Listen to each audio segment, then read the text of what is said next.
성경 말씀 디모데후서 2장 1절로 7절까지. 내 아들아, 그러므로 너는 그리스도 예수 안에 있는 은혜 가운데서 강하고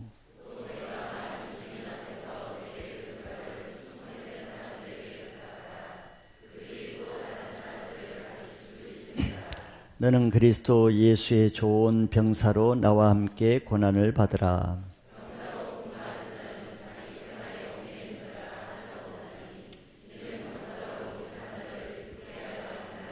경계하는 자가 법대로 경계하지 아니하면 승리자의 관을 얻지 못할 것이며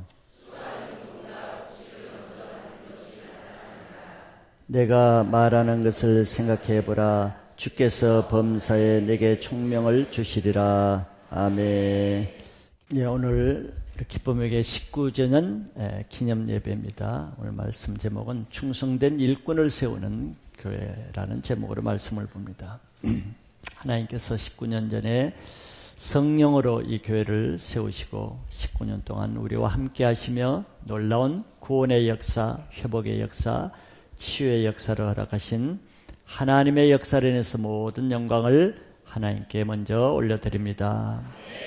마지막 때까지 우리 교회가 처음 하나님이 주신 비전을 잃지 않고 마지막까지 마지막 시대에 일꾼을 세우는 알곡 또는 제자, 하나님의 충성된 일꾼이 세워지는 교회가 될 것을 선포합니다. 오늘 말씀은 바울이 감옥에서 이제 순교하기 전에 마지막으로 쓴 서신서입니다. 마지막으로 쓰는 편지니만큼 의미가 깊고 또 마지막으로 누구에게 그 편지를 쓸까 하는 것도 매우 중요한 것이죠. 바울은 많은 제자들이 있었고 또 개척한 많은 교회들이 있었기 때문에 누구에게 쓰는가 하는 것은 그의 마음 중심을 나타내는 것이기도 합니다. 바울은 마지막 죽음을 앞두고 자기 제자 중에 수제자라고 할 수 있는 가장 사랑하는 제자 디모데에게 오늘 말씀을 편지로 기록한 것입니다. 바울은 디모데에게 먼저 너 자신이 예수 그리스도 안에 있는 은혜에 강한 사람이 되어서 이제는 너를 통해서 또 다른 충성된 일꾼을 세우는 일을 하라는 것이 오늘 말씀의 요지입니다. 이 말씀을 통해서 우리 교회가 주님의 충성된 성도들이 세워져서 또 다른 충성된 일꾼들을 세우는 그런 교회가 되기를 바라겠습니다. 바울은 디모데에서 본문에서 세 가지를 말하고 있습니다. 그 세 가지를 중심적으로 한번 보고자 합니다. 먼저는 1절에서 예수 그리스도 안에 있는 은혜 가운데 강하라는 말씀입니다. 디모데는 사실 나이도 젊고 또 그 젊은 나이임에도 불구하고 마음이 굉장히 소심해서 겁약하고 또 두려움도 많고 또 육신적으로도 허약해서 자주 병을 앓고 특별히 속병이 있어가지고 위장이 좋지 않아서 어떤 때는 늘 물만 먹고 지내는 참으로 약한 사람이에요. 그런데 그에 비해서 그 스승인 바울은 어떻습니까? 진짜 바울은 바늘로 찔러도 끄떡 안 하는 그런 사람이죠. 바다에서 배가 파산돼서 14일간이나 먹지 못해도 끄떡없고 태장에 39대나 맞고 나서도 살아나는 사람이고 루스라에서 돌로 쳐가지고 이제 사람들이 아예 죽었으니까 가자 했는데 보니까 살아났어. 죽여도 죽여지지 않는 이런 사람이에요. 그러면 그런 사람 밑에서 훈련받은 제자는 그 바울보다 더 강한 사람일 거 아니에요. 그 강한 바울 밑에 누가 버텨나겠어요? 바울은 참 인간적으로 보면은 자기와 다르게 약한 이 디모데가 얼마나 답답하고 한심하고 참 이것이 뭐 사람이 될까 이렇게 생각이 되겠죠. 늘 병치레나 하고 늘 마음이 약해서 겁이나 먹고 이런 사람이었단 말이죠. 그래서 바울은 2절에 보세요. 1절에 내 아들아 그러므로 너는 그리스도 예수 안에 있는 은혜 가운데 강하라고 했습니다. 우리가 강한 것은 어떤 위장이 좋고 육신이 강하고 배짱이 좋고 뭐 가진 것이 많다고 해서 그런 것으로 우리가 강하게 되는 것이 아니라는 것이죠. 바울이 그 많은 제자들 중에 왜 이렇게 인간적으로 약한 디모데를 수제자로 여기고 마지막 편지를 이 디모데에게 하겠습니까? 다른 기라성 같은 그런 제자들보다는 이 디모데가 더 강하다고 생각하기 때문에 이 디모데를 지금 이렇게 편지로 부르는 것이죠. 주님 안에서 가장 강한 것은 나의 학벌도 아니고 학위도 아니고 지식도 아니고 재물도 아니고 육신의 건강도 아니고 열심이나 어떤 능력이 아닙니다. 주님 안에서 가장 강한 것은 주님 안에 있는 은혜 안에 있는 그 자체입니다. 그 여러분들 체험 많이 하시죠? 교회에서 누가 가장 강합니까? 뭐 학벌이 있고 아는 것이 있고 세상적인 지식이 있는 사람이 강해요? 그러지 않습니다. 은혜에 있는 사람이 가장 강합니다. 은혜에 있는 사람 보세요. 물불 가리지 않고 어떤 사람도 두려워하지 않습니다. 그죠? 아무리 실력 있고 배짱 있는 사람도 누구 전도하라고 그랬어요. 조그만 애 전도하려도 두려워서 겁나서 나 다음에 하겠다 그럽니다. 두려워서 못하냐. 근데 은혜 있는 사람 보세요. 가진 것도 없고 아는 것이 없어도 두려워할 것이 없습니다. 그런데 아무리 자기 인생 문제, 어려운 문제, 결혼 문제, 장래 문제, 물질 문제, 빚 문제, 건강 문제, 문제가 많아도 은혜에 있어 보세요. 아무 문제 안 되죠. 아무 문제 안 돼요. 그 문제가 없는 게 아니야. 있어도 은혜가 있으면 은혜를 받으면 아무 문제 안 되고 웃고 다니고 즐겁게 다니고 기쁘게 살아요. 이게 은혜의 능력입니다. 그래서 은혜 안에서 강하라고 하는 거예요. 은혜 안에 있으면 강하게 된다는 거예요. 디모데가 아무리 약하고 소심하고 두려움이 많고 위장병이 있어도 은혜가 있으면 그게 문제가 안 되는 거예요. 여러분들 마찬가지입니다. 은혜가 있으면은 여러분들의 문제가 아무 문제가 안 된다는 것을 믿으시기 바랍니다. 그 말은 뭐겠어요? 여러분들 자기 문제에 매여 있습니까? 문제가 있습니까? 문제가 아니에요. 왜 어려워하고 왜 두려워하고 왜 힘들어합니까? 은혜가 없기 때문이에요. 은혜가 없으면 모든 것을 갖추고 모든 것이 부족함이 없어도 불평하고 짜증내고 두려워하고 걱정하고 만족이 없고 아무 세상이 귀찮아지는 거예요. 은혜가 없어 봐요. 모든 세상 만사 귀찮습니다. 좋게 보이는 게 하나도 없어요. 모든 것이 문제야. 은혜가 없으면 모든 것이 문제입니다. 왜? 은혜가 없다는 것은 예수 그리스도 안에 있지 않다는 것이고 예수 그리스도 안에 있지 않으면은 마귀가 우리를 잡기 때문에 그런 겁니다. 그래서 여러분들이 늘 강하게 감사하게 능력 있게 살기를 원한다 그러면은 예수 그리스도 안에 있는 은혜 안에 가시길 바랍니다. 은혜 없이 열심을 내고 큰 일을 내고 은혜 없이 많은 일을 하는 것보다는 아무 자격이 없고 능력이 없어도 주님의 은혜만 받으면은 그 사람이 최고의 신앙을 하는 거예요. 사실 그렇잖아요. 아무리 여러분들 52주 주일 예배 잘 지킨다고 해봐요. 똑바로 앉아서 다 앉아있다가 1시간 앉아있는다고 해서 그것이 중요합니까? 은혜 못 받으면은 예배 한 주, 두 주, 1년 내내 드려도 허탕이. 예배를 그렇게 드려도 변화되지 않고 삶이 바뀌지 않고 기쁨이 없이 삶이 형통하지 않잖아요. 은혜가 없으면 아무것도 유익한 게 없는 거예요. 그럼 여러분들 예배를 드리더라도 목적이 있어야 돼요. 예수 그리스도 안에 있는 은혜를 사모하셔야 되는 거예요. 지식이나 어떤 다른 것을 사모해서는 채워질 수 없습니다. 우리가 비록 디모데처럼 건강이 약하고 마음이 늘 불안하고 답답하고 되는 것이 없고 그런 것이 문제가 아닙니다. 그런 문제로 어려워하시는 분은 바울의 말을 들으시고 예수 그리스도 안에 있는 은혜를 먼저 사모하시기 바랍니다. 그러면 그 문제로부터 해방될 거예요. 두 번째는 복음을 충성된 사람에게 부탁하라는 것입니다. 2절에 보니까 내가 많은 증인 앞에서 내게 들은 바를 충성된 사람에게 부탁하라. 그들이 또 다른 사람을 가르칠 수 있으리라 했습니다. 복음의 목적은, 복음을 전해받는 목적은 내가 받고 내게서 그냥 그치는 것이 아닙니다. 내가 복음을 받고 그냥 땅에 묻어놓는 것이 아니에요.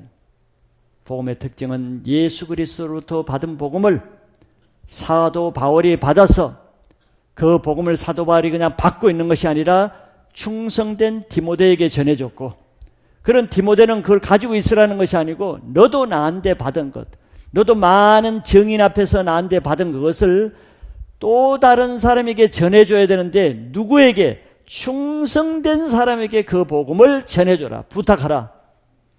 그러면 그 충성된 사람이 또 다른 사람에게 가르칠 수 있으리라. 그래서 또 다른 사람 통해서 2000년 동안 또 다른 사람에게 내려온 복음이 저와 여러분들에게 내려온 거 아닙니까?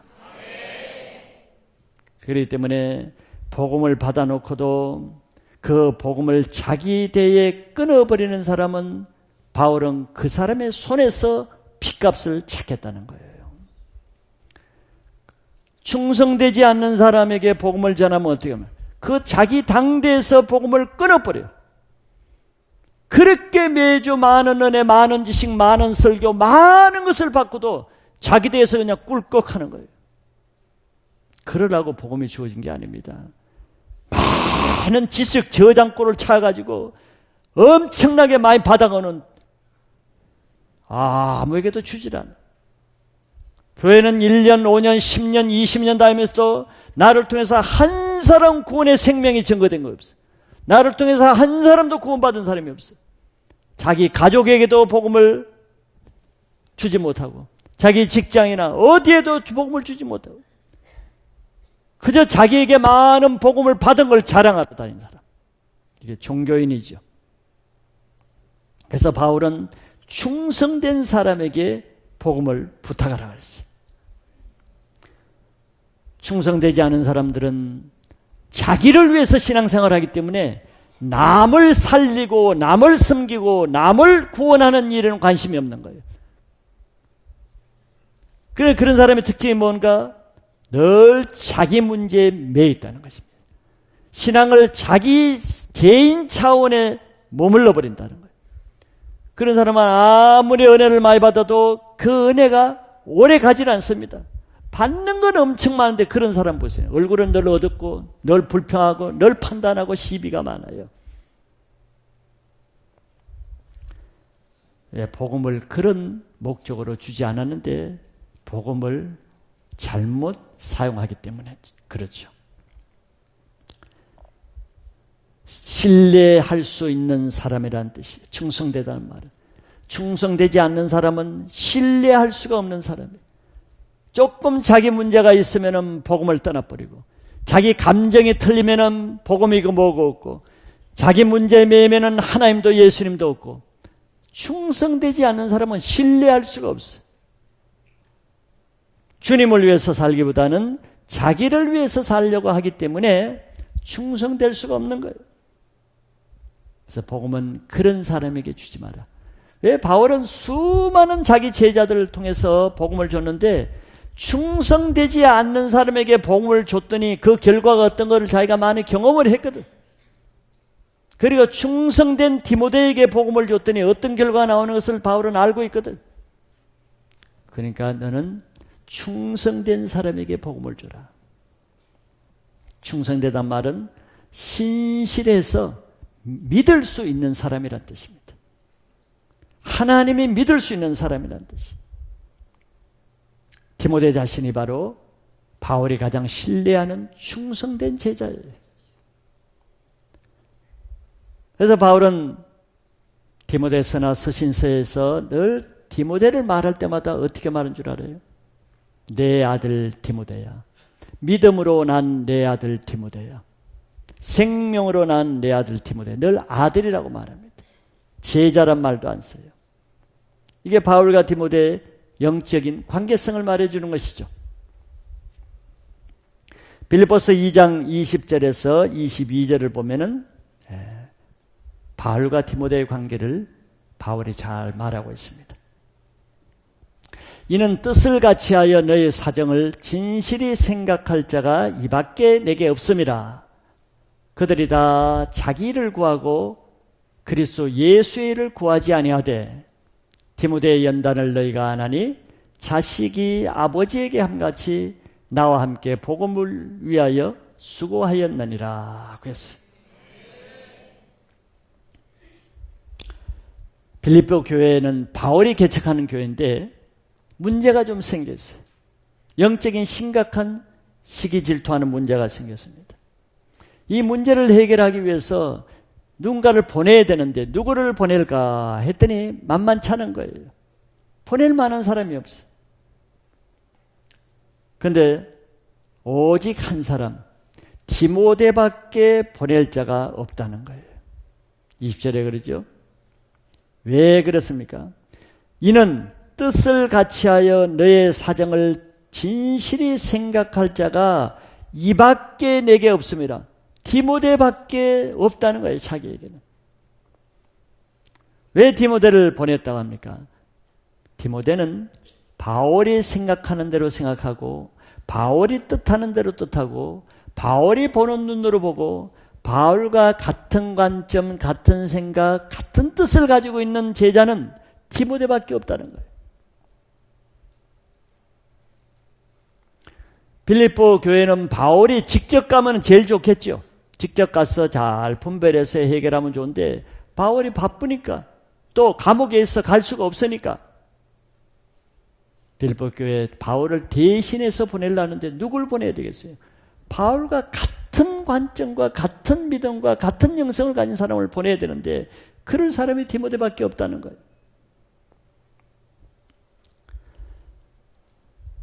왜 그렇겠습니까?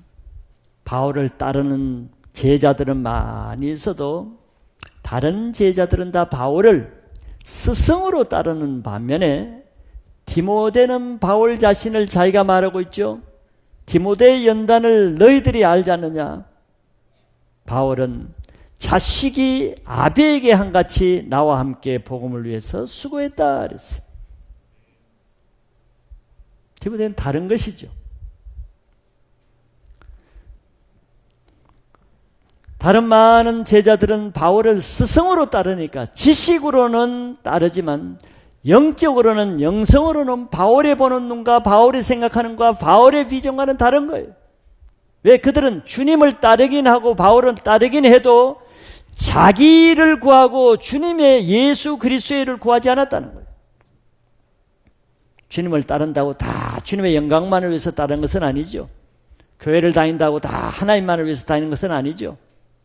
다 자기 이익을 위해서 사는 사람은 교회를 통해서 주님을 통해서 예수님을 통해서 신앙을 통해서 자기 유익을 구하기 위해서 다니지 예수 그리스도의 일을 위해서 구하는 사람이 아니라는 것이죠. 그래서 이들은 다 바울을 스승으로 따르는, 스승은 자기가 원하는 지식을 얻기 위해서 이 스승도 주고 저 스승도 주고 저 선생도 주고 하는 것이죠. 자기를 구하기 위해서 스승을 두는 것이죠.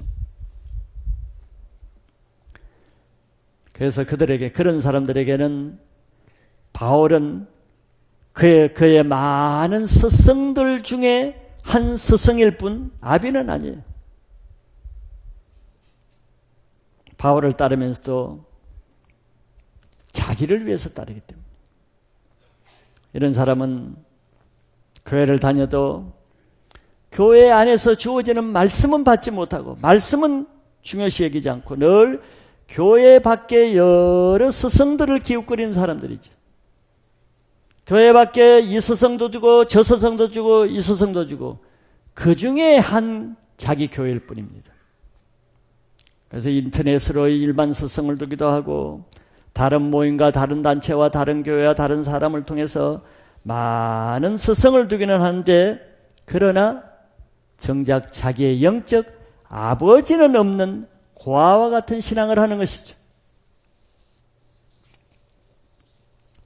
마지막 때가 되면은 이런 사람들이 많이 일어난다는 것이 자기 영혼에 생명을 주는 아비를 따르는 신앙을 하기보다 자기 욕구를 채우고 자기 생각을 채우고 자기 욕심을 채우는 자기 귀가 가려운 데를 긁어주는 자기 마음이 원하는 것을 채워주는 이런 많은 스승을 찾아서 종교 생활을 하는 사람들이 많이 일어날 것을 바울이 얘기하고 있죠. 그 디모데후서 여러분들 4장에 가면은 3절과 4절에 그 바울이 감옥에서 이렇게 말하고 있습니다. 때가 이르르니 사람이 바른 교훈을 받지 아니하며 귀가 가리워서 자기의 사욕을 따를 스승을 많이 두고 또 그 귀를 진리에서 돌이켜 허탄한 이야기를 따르리라 그랬습니다. 언제 그런 때가 이른다는 거예요.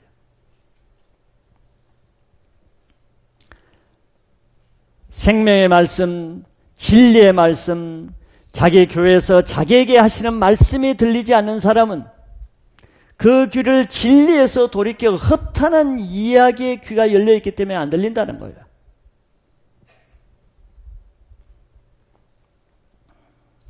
그러므로 목자와 보는 눈이 다르고 하는 생각이 다르고 뜻이 다르니까 늘 물과 기름처럼 한 영이 되지 못하고 하나가 되지 못해서 어려워서 떠나게 되는 거예요. 그래서 그렇게 바울을 따라다니는 제자들이 바울이 마지막 감옥에 갇히자 아시아에 있는 많은 사람들은 자기를 배반해서 떠났고 또 다른 많은 사람들은 세상을 사랑해서 떠났고 이래저래 다 바울을 떠났습니다. 자기 스승들을 따라서 떠난 것이죠.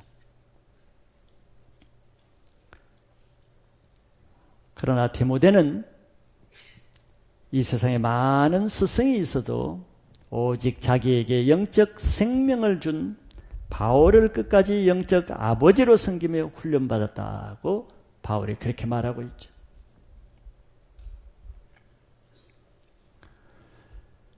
고린도전서 4장 15절에 바울이 또 이렇게 말합니다. 그리스도 예수 안에서 1만 스승이 있으되 아버지는 많지 아니하니 그리스도 예수 안에서 내가 복음으로써 너를 낳았습니다. 그랬어요. 스승은 1만 명이나 인터넷에는 10만 명의 스승도 있을 수 있어요. 세상에는 많은 스승이 있지만 복음으로서 생명을 낳는 아비는 하나라고 이렇게 말하죠. 이같이 우리는 충성된 사람에게 복음을 맡겨서 그런 사람을 세우는 교회가 되어야지 많은 스승을 찾아다니는 사람에게 복음을 맡기면은 그들은 다 때가 되면은 버리고 떠나고 배반하고 흩어진다는 거예요. 우리 교회는 처음부터 군종을 모으는 교회가 아니고 중심을 지키는 사람들, 그런 사람들을 제자로 세워서 하나님의 용사가 되는 그런 교회로 시작했습니다. 나는 우리 교회가 끝까지 군종으로 종교인으로 그냥 지식을 찾고 스승을 찾는 많은 교회 중에 한 교회로 다니는 그런 떠들이 신앙인들을 위한 교회가 아니고 자기의 생명을 위해서 주신 자기 교회와 주님을 위해서 자기 생명도 드리고자 하는 그런 충성된 제자를 세우는 그런 교회가 되기를 축복합니다. 마지막 세 번째 바울의 권면은 고난을 받으라는 거예요. 자기와 함께 고난을 받자. 바울이 그리스도인의 삶을 세 가지로 비유를 하고 있죠. 하나는 군인이고, 또 하나는 운동선수고, 또 하나는 농부에 비유합니다. 이 세 비유의 공통점은 고난과 헌신이라는 겁니다. 이게 앞에서 말한 충성된 자의 특징은 바로 고난과 헌신을 감당하는 사람이라는 거예요. 그렇기 때문에 우리 신앙에 필연적으로 따르는 것은 고난과 헌신이라는 것이고, 이것이 없는 것은 온전한 신앙이 될 수가 없다는 말도 되는 것입니다. 먼저 병사의 삶을 살라고 말하죠. 3절에 바울은 너는 그리스도 예수의 좋은 병사로 나와 함께 고난을 받으라 그랬습니다. 좋은 군사, 문제사병, 탈영병이 아니고 좋은 병사. 교회도 늘 탈영하는 사람이 많잖아요. 관심병사도 많고, 셀장에 관심병사도 많아요. 셀에는. 그러나 좋은 군사가 되시기 바랍니다. 좋은 군사는, 첫째는 군인은 싸움을 위해 있기 때문에, 전쟁을 위해서 있기 때문에 훈련이라는 고난을 필수적으로 감당해야 됩니다. 그래서 훈련이란 고난을 잘 감당하는 병사가 좋은 병사가 될 수 있다는 것이죠. 훈련이 왜 필요합니까?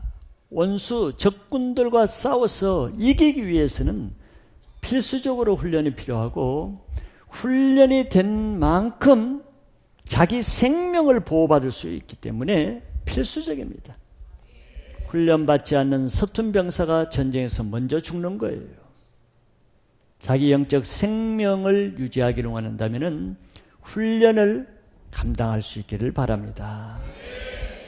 그래서 바울은 자기와 함께 고난을 받자 그랬어요. 베드로전서 4장 1절에 보면은 육체의 고난이 죄를 그친다고 말하고 있습니다. 이게 굉장히 중요한 의미예요.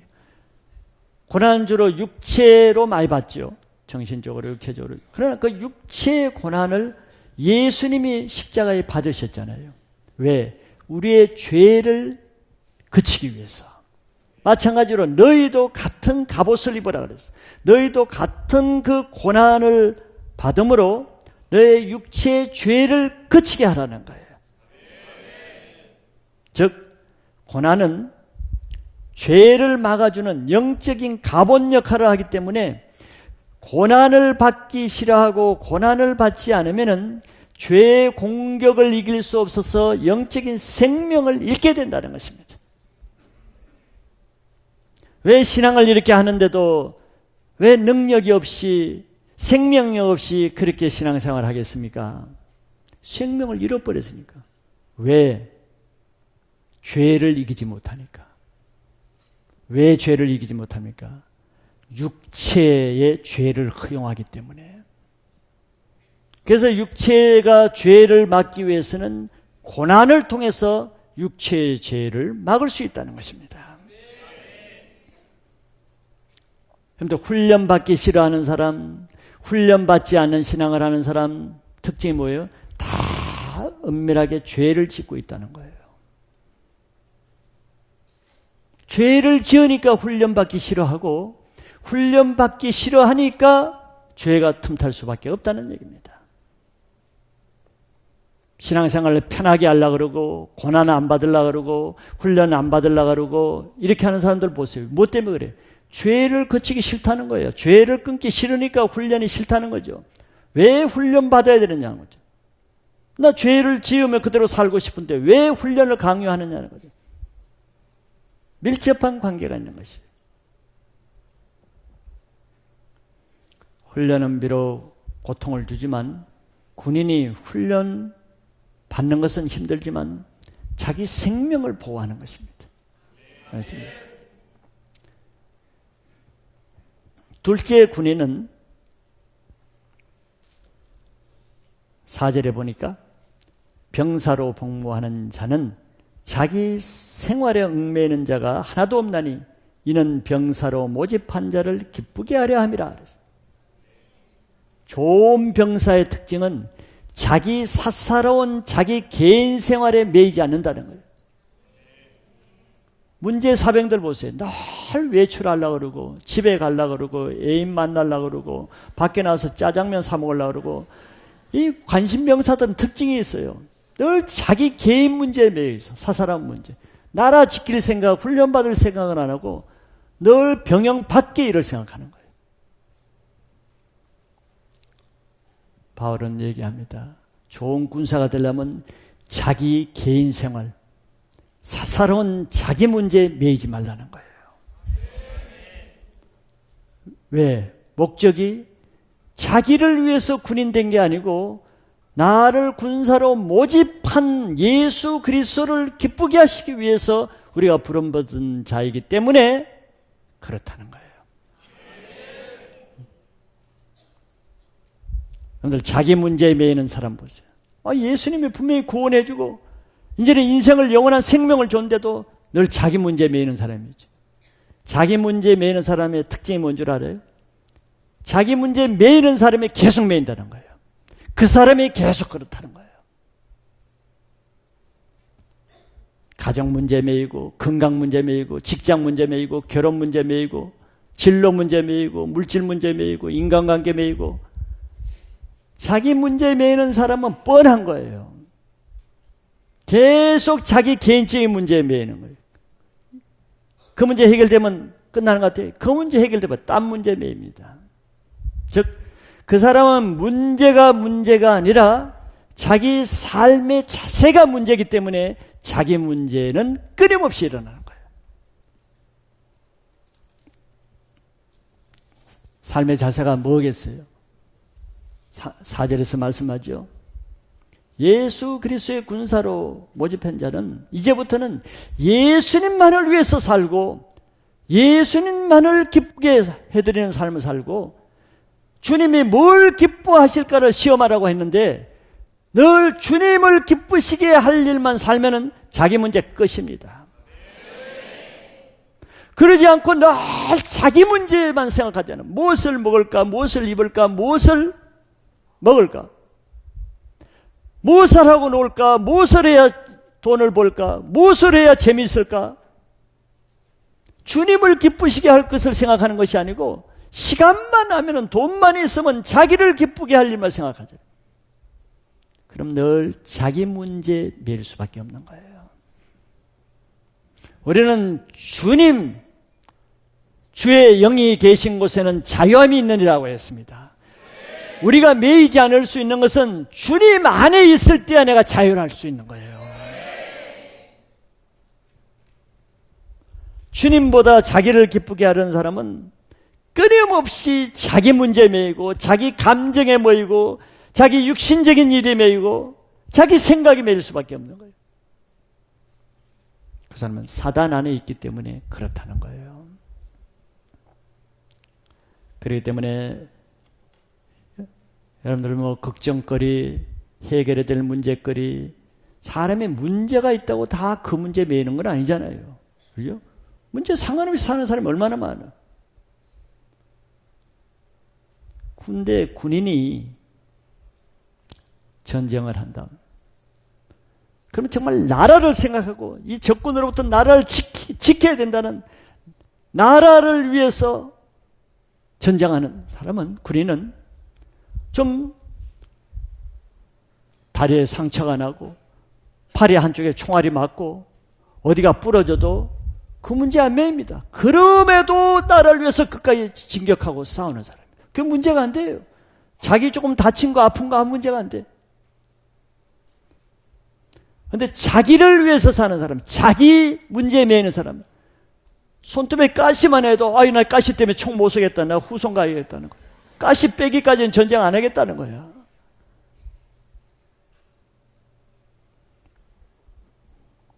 신앙생활이 똑같은 거예요. 우리 리더들이 보면 아무 문제가 될 것이 없는데 문제를 만들어서 문제하는 것 같아요. 양떼들 보면. 하나님을 위해서 살 마음이 없으면 모든 것이 문제가 됩니다. 주님을 위해서 기쁘게 할 마음이 없으면 모든 것이 문제거리가 되는 거예요. 자기 사생활에 매이는 것입니다. 그렇게 문제 많은 가운데 사는 인생이 행복하겠습니까? 기쁨이 있겠습니까? 즐겁겠어요? 신앙이라도 짜증나는 거예요. 하나님의 삶의 태도를 바꿔보세요. 이제 나를 위해 살지 않고 나를 구원하시고 나를 위해서 자기 생명까지 십자가에 내어주신, 그리고 나를 영원한 천국으로 인도해 주신, 아무 부족함이 없는 은혜를 주신 그 주님을 위해서 내가 생명을 들어도 부족하지 않는데, 생명까지는 안 들을지라도 주님을 위해서 주님을 기쁘게 살라 그러면 내 문제는 아무 문제가 안 됩니다. 자기 사사로운 문제에서 벗어나시기 바랍니다. 그래야 좋은 병사가 될 수 있는 거예요. 그래야 문제 신앙이 안 됩니다. 여러분들 문제 다 주님께 맡기고 그의 나라와 그 의를 먼저 구하면서 주님이 일을 먼저 해보세요. 그러면 주님이 여러분들을 형통케 해주실 것을 믿으시기 바랍니다. 두 번째는 운동선수의 삶을 살라는 것이죠. 경기자. 충성된 그리스도인의 삶은 운동선수와 같은 자세로 살라는 것입니다. 운동선수의 첫째 목적은, 프로들은, 아마추어들도 그러지만 프로들은 경기에 이기는 것입니다. 그래서 상을 받는 것이고 면류관이나 월계관을 받는 것이 있죠. 그것은 그냥 주어지는 것은 아니죠. 그 상을 받기를 원하는 운동선수들은 두 가지를 생각해야 됩니다. 첫째는 훈련이라는 고난을 기꺼이 감당할 수 있어야 돼. 여기 운동 선수 생활을 해보신 분들은 알겠지만서도 운동도 그렇고 예술도 그렇고 모든 것은 내가 땀 흘리며 고생하며 훈련 받은 만큼 경기에 결과가 나오게 되어 있습니다. 훈련의 양에 비례합니다. 반복적인 훈련, 그것도.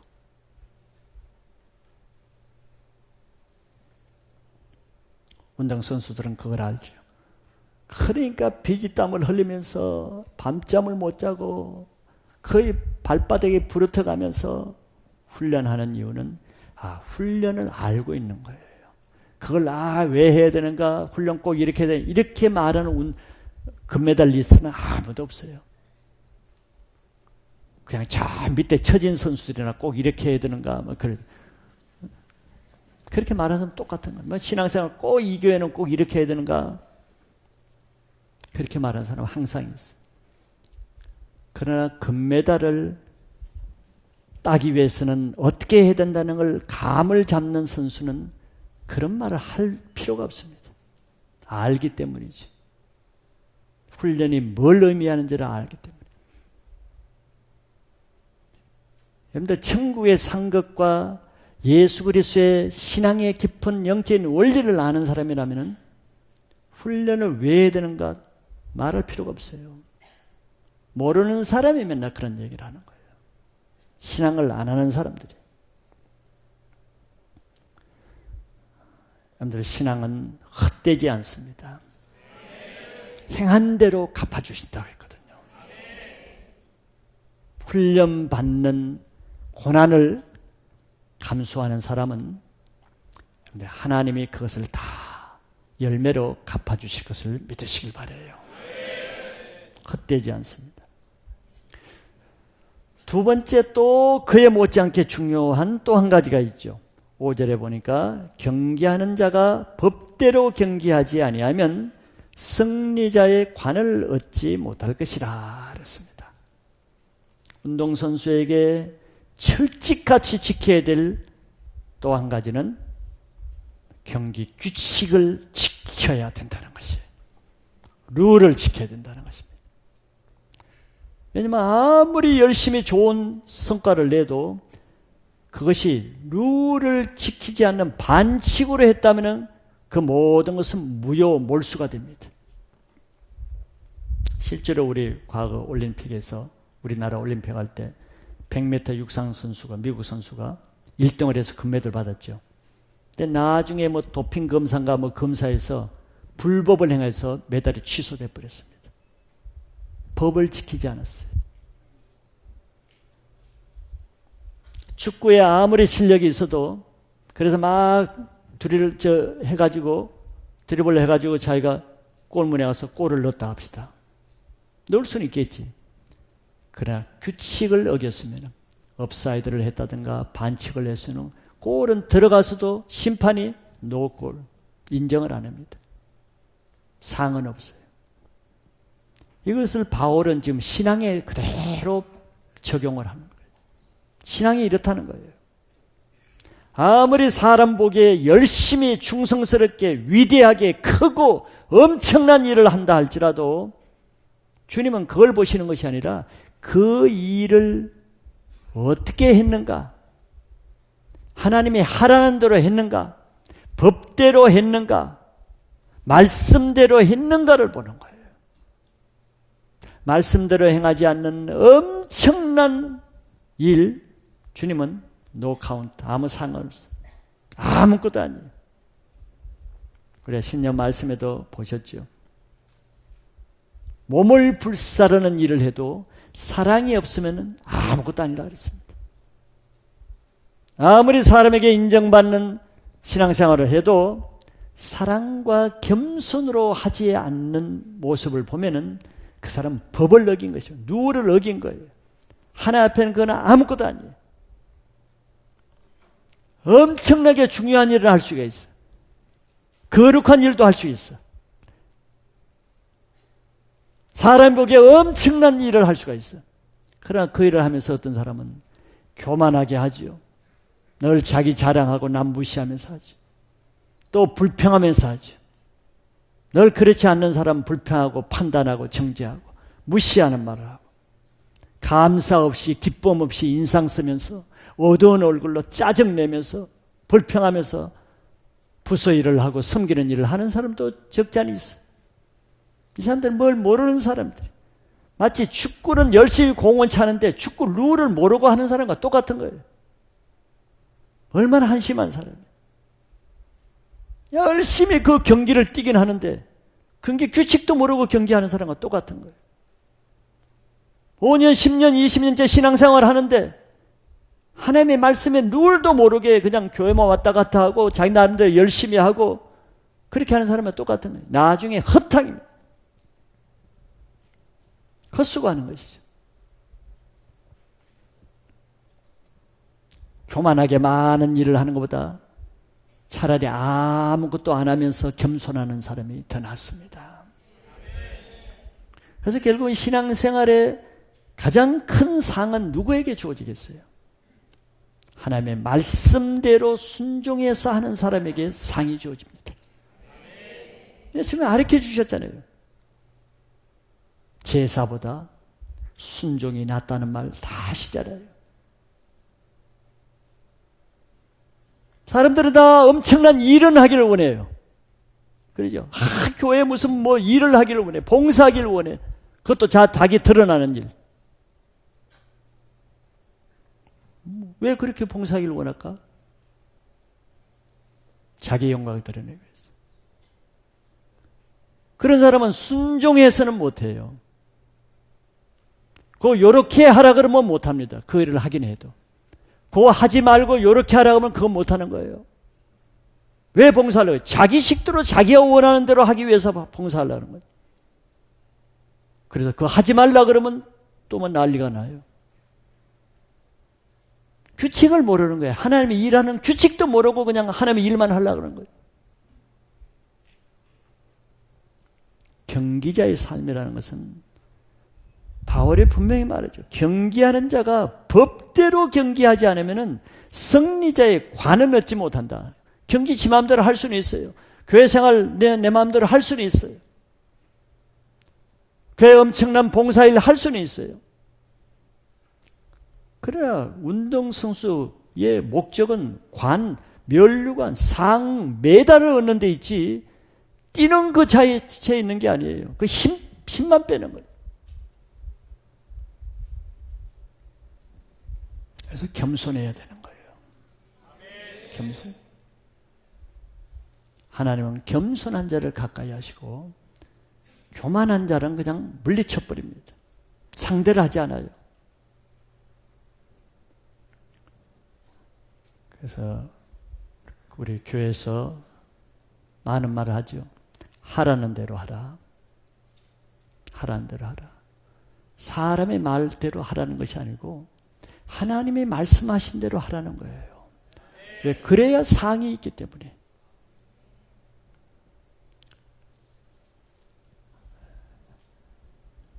그래서 하나님의 말씀에 따라서 신앙하는 것을 훈련받은 사람은 많은 일을 못해도 내가 작은 일이라도 내 마음을 꺾고 내 감정을 꺾고 내 주관 생각을 꺾고 하나님 말씀에 순종한 그 자체로 기뻐할 수가 있습니다.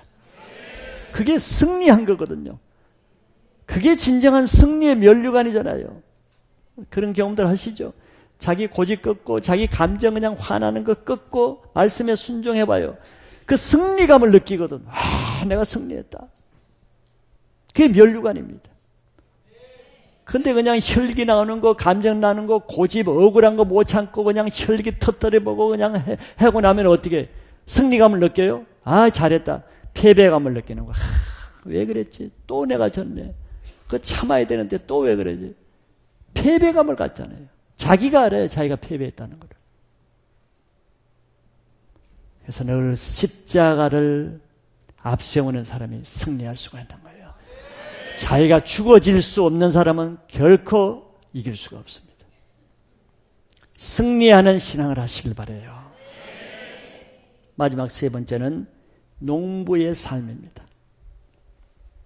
농부에게 요구되는 삶은 근면, 부지런함과 또 수고입니다. 농사 지어 보신 분들이 많지는 않겠죠. 요즘 다 도시에 살기 때문에.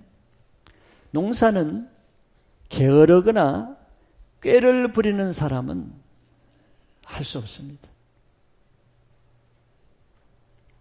농사는 왜 그러냐 하면은 농사라는 자체가 하나님의 자연법칙의 때를 따라 해야만 농사가 될 수 있기 때문에 그런 거예요. 하나님이 요구하는 게 뭡니까? 근면 부지런합니다. 게으른 자여 개미에게 가서 배우라 그래서 개미. 야, 나는 개미가 참 너무 불쌍해. 어제도 어떤 나무가 있었는데 나무 밑에 뭐 하얀 게 많이 있는 거예요. 그래서 나무 밑에 뭔 하얀 게 남았더니 흙이더라고. 근데 흙이 좁쌀 한 10분의 1도 안 되는 흙을 그 개미들이 다 구멍 파느라고 옮겨놓은 거예요. 이 개미들이 밥 먹고 왜 저런 일만 저렇게 하나? 그 수십만 개의 흙을 파내기까지 얼마나 고생했겠어요. 하나님이 근데 그 개미들을 왜 만들었겠어요? 왜 그 일을 하게 하셨어요? 우리 때문에, 게으른 자 때문에 만든 거예요. 게으른 자 때문에. 게으른 사람 때문에 개미만 지금 죽상에 고생하는 거예요. 게으른 자에게 좀 보게 하기 위해서. 게으른 자 저기 법화산에 가면 많이 있어요. 개미들 보세요. 개미들이 여러분 잠자고 이렇게 누워있는 거 봤어요? 끊임없이 움직여. 끊임없이. 가만히 있는 게 없어요. 끊임없이 움직여. 농사도 마찬가지입니다. 농사. 옛날 말에 시골 부자는 일부자라는 말이 있어. 시골에 부자 돼봤자 좋을 게 하나도 없다는 거예요. 시골 부자 집에 며느리가 시집 가면 좋을 게 없다는 거예요. 일복 터진 거예요. 시골 부자는요, 일만 하는 거예요. 일만. 가난한 사람 차라리 일할 게 없어 편해요. 부자들은 새벽부터 밤내 해도 또 일이 남아있어. 개미처럼 일하지 않으면 안 돼. 이게 농사입니다. 농사.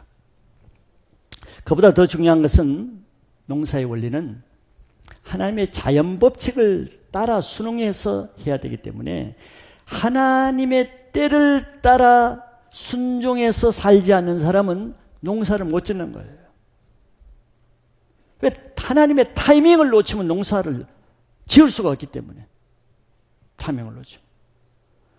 그래서 우리나라 같으면 봄에 밭을 갈아야 될 타이밍에 밭을 갈아야지 그 타이밍을 놓치면 안 되는 거예요. 씨를 뿌려야 될 때 뿌리고 거름을 주어야 될 때 주고 김을 매야 될 그 시기에 김을 매야지 그것을 바꾸거나 그것을 놓치면은 농사는 그걸로 끝입니다. 그래서 물을 줘야 될 때 물 주고 추수 거둬야 될 때는 거두고 타작할 때는 타작해야 돼. 이거 한 타이밍도 놓쳐버리면 농사는 망치는 거예요. 그러니 하나님의 이 시즌에 따라 그날 내가 좀 몸 좀 해서 나중에 할게. 도저히 힘들어서 안 되겠다. 난 잠자야지 안 되겠다.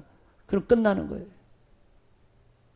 요즘은 기계가 많이 돼서 그렇지만 옛날에는 이 모섬들이나 일하는 사람들은 막 여름에 장대비가 온다. 그러면 새벽 2시에 빗소리를 듣고 일어나서 우장 쓰고 삽 가지고 논에 나가야 돼. 왜? 논 물고 터지지 않으면 논둑이 다 터져요. 비 맞고 나가서 물 터져. 근데 게으른 사람은 터지면 터져라. 나 피곤해서 안 되겠다. 나 자고 나중에 아침에 가보세요. 털 것도 없어. 다 터져 있어. 이게 농사란 말이에요. 하나님의 때에 따라 하지 않으면 농사는 망치는 거예요.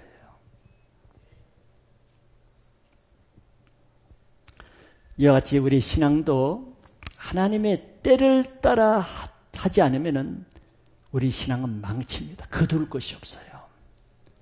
이 하나님의 때를 따라 해야 하니까 농부가 새벽 2시에라도 일어나야 되면 일어나야 되고 비가 와도 비를 맞으며 논에 나가야 되면 나가야 되듯이 우리 신앙이 같다는 거예요. 우리 몸이 아프다고 해서 포기하고 잠이 좀 부족하다고 해서 잠 더 자기 위해서 누워 있을 수가 없는 거예요. 하나님의 때를 따라야지 내 때를 따라 내 육신의 때를 살고는 신앙이 안 되는 것이 여러분 경험하잖아요. 내 원하는 대로 해보세요. 신앙이 되는가? 신앙이 안 돼요. 하나님의 타이밍이, 왜? 신앙의 주관자가 하나님이기 때문에 하나님의 타이밍이 있는 거예요. 그래서 우리 가운데 여러분들 타이밍이 있죠. 사람마다 그건 다 달라요. 지금 자신이 자기를 부인해야 될 때가 있고 십자가를 져야 될 때가 있고 또 지금은 훈련 받아야 될 때가 있고 또 어떤 사람은 헌신해야 될 때가 있고 어떤 때는 기도해야 될 때가 있고 또 어떤 때는 누구를 전도해야 될 때가 있고 또 어떤 때는 잠잠하게 일하지 않고 기다려야 될 때가 있고 어떤 때는 나가야 될 때가 있고 어떤 때는 들어와야 될 때가 있고 다 성령의 타이밍이 있습니다. 타이밍. 청기를 분별하지 못하면 농사를 못 짓죠. 날씨를 분별하고 원력을 분별하지 못하면 농사를 못 짓죠.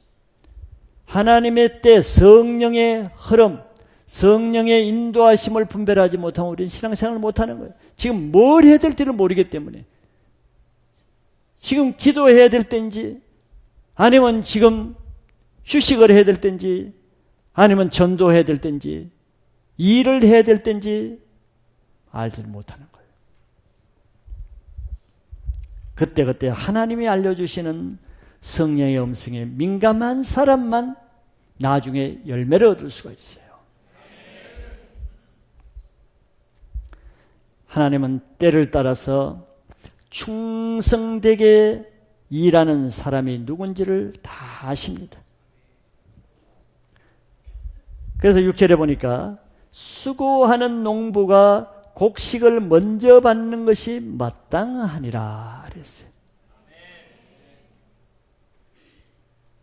아무리 돈이 많아도 농부보다 열매를 먼저 받을 수 있는 사람은 없습니다.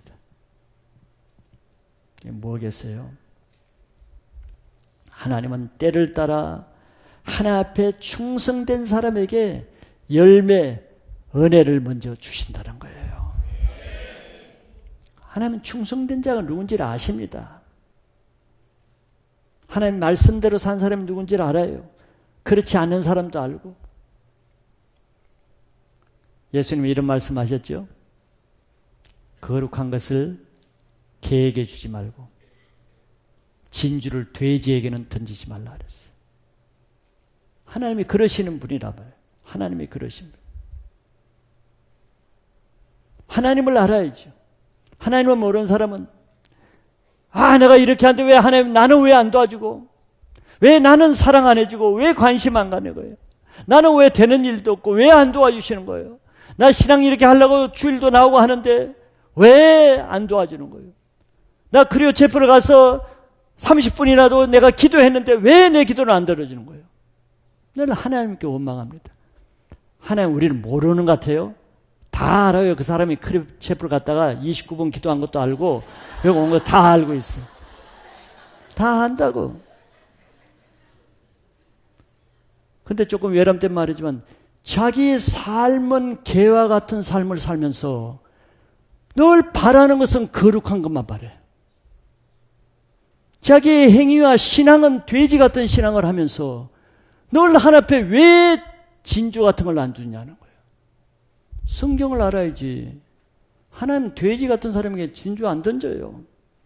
개와 같은 사람에게 거룩한 거 안 주십니다. 깨달아야죠. 깨달을 땐 자기를 깨달아야지. 왜 나에게는 진주와 거룩한 것이 안 주어지는지.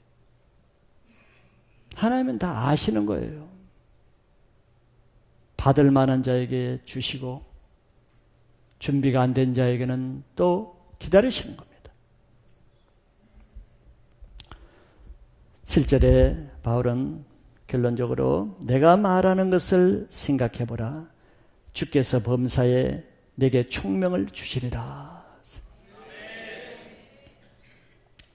바울은 디모데에게 디모데야 내가 지금 한 이 말을 항상 잘 생각해봐라. 잘 묵상해봐라. 그러면 주님이 너에게 네가 어떻게 살아야 되는지 네가 살아야 될 모든 것에 대해서 하나님의 총명을 줄 것이라 하는 거예요. 여러분들 오늘 말씀을 늘 묵상하고 잘 생각하면은 내가 어떻게 살아야 될 것인지, 어떻게 신앙생활을 해야 될 것인지, 앞으로 내 삶이 어떻게 되어야 될 것인지 하나님이 총명이 이미 주어진 줄 믿습니다. 그래서 우리 교회와 여러분들이 주님 앞에 좀 믿을 만한, 믿을 수 있는 충성된 일꾼이 되길 바라요. 우리는 늘 다음 세대 말합니다. 물론 말은 중요하죠. 다음 세보다 더 중요한 것은 누구겠습니까? 그거 전 세대입니다. 부모 세대는 엉망으로 살면서, 부모 세대는 충성되지 않으면서 늘 내 자식 세대는 잘 되길 바라고 다음 세대는 잘 되길 바랍니다. 그건 말이 안 되는 것이죠. 그래서 바울은 디모데에게 네가 먼저 충성된 자가 되고 은혜 안에서 강한 자가 네가 먼저 되고 그 다음에 너를 통해서 너와 같은 충성된 자를 복음을 전해라 하는 거예요. 여러분들 정말 여러분들 자녀 세대 다음 세대를 소중히 여긴다면 내가 먼저 충성된 세대가 되어야 됩니다. 나는 비록 이렇게 못하지만 얘야 너만은 그러면 안 된다. 나는 바단풍하지만 넌 그렇게 바르면 안 돼. 너는 바단풍해야 돼. 아이가 어떻게 따라하겠어요? 그래요 아빠 그렇게 할게요. 바단풍 맞지요? 똑같은 거예요. 우리 교회가 정말 다음 세대에 또 이어주는 교회가 되기 위해서는 다음 세대만 그냥 홍시가 떨어지듯이 입 벌리고 있을 때가 아니라 저절로 되어지길 바라는 것이 아니라 다음 세대를 준비시키는 이 세대가, 전 세대가 먼저 하나님이 신뢰할 만한 충성된 세대가 되시길 바랍니다. 바로 그 충성된 세대가 여러분들 자신이 되기를 축복합니다.